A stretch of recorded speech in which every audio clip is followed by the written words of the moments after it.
আপনারা আপনাদের জায়গা থেকে আমাকে বুলি করে মজা পান, এটা আপনাদের একটা পৈশাচিক আনন্দ হয়। I totally understand. ছোট পর্দার জনপ্রিয় অভিনেত্রী সাদিয়া জাহান প্রভা বর্তমানে মিডিয়াতে অনিয়মিত হলেও সামাজিক মাধ্যমে তার সরব উপস্থিতি চোখে পড়ার মতো। কিছুদিন আগে এক ভিডিও বার্তায় তিনি ১৬ বছর ধরে বুলিং এর শিকার হয়ে নিজেকে ভিকটিম বলে উল্লেখ করে অপরপক্ষে থাকা বিশ্বাস ভঙ্গকারী মানুষটিকে সমান ট্রোল করার দাবি জানান।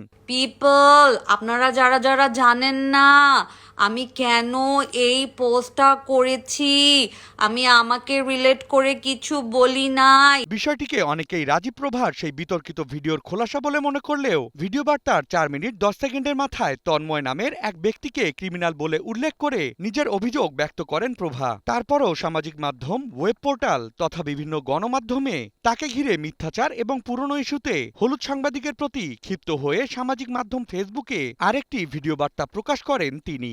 তৌফিক আহমেদ তমাল, যাকে নিয়ে আমার মূল কথাটা ছিল। ১৭ জুন প্রকাশিত ভিডিও বার্তায় প্রভা জানান তিনি তার পূর্ববর্তী ভিডিওতে তৌফিক আহমেদ তমাল নামের এক ব্যক্তির বিষয়ে কথা বলেছেন, যিনি একজন মাউন্টেইনার, পাশাপাশি তিনি ট্যুর অ্যারেঞ্জমেন্টের কাজও করেন। এ সময় তিনি আরো বলেন, তমাল নামের সেই ছেলে কাঠমান্ডুতে এক ভিনদেশী মেয়ের গোছলের সময় গোপনে ভিডিও ধারণ করেন। আইন বহির্ভূত সেই অশালীন কাজের বিরুদ্ধে ব্যাখ্যা করতে গিয়ে তিনি তার বুলিং এর বিষয়ে প্রসঙ্গ আনেন। কিন্তু কিছু অশিক্ষিত এবং অশালীন চিন্তাধারার সাংবাদিক বিষয়টিকে রাজীবকে ঘিরে তার বিতর্কিত ইস্যুর সাথে যুক্ত করে ভুলভাল তথ্য ছড়ান। এটা ইললিগেল, এটা সমগ্র বিশ্বে ইললিগেল, শুধু বাংলাদেশ না, এমন কোনো দেশ নাই কারো কনসেন্ট ছাড়া তার প্রাইভেসি নষ্ট করতে হয় না।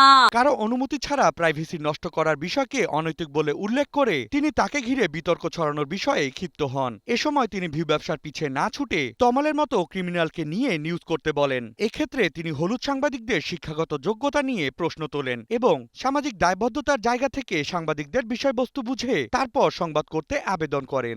আমারটা নিউজ ছিল না, আমি জানি ভিউ পাইছেন না, এখন তমালকে নিয়ে নিউজ করেন, কারণ ইটস শেম, এটা একটা লজ্জাজনক ঘটনা।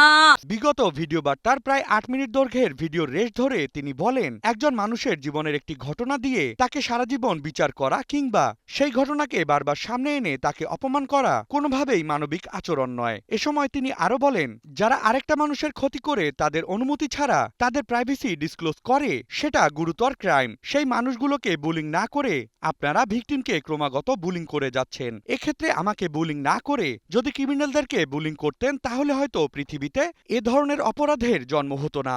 আমরা এক্স্যাক্টলি দেখিয়ে দিতে পারছি না which one is crime and কোনটাকে নিয়ে আসলে আমাদের কথা বলা উচিত, কাকে আমাদের বুলি করা উচিত, কার লাইফ আসলে আমাদের নিয়ে কথা বলা উচিত। Desk report, news 24।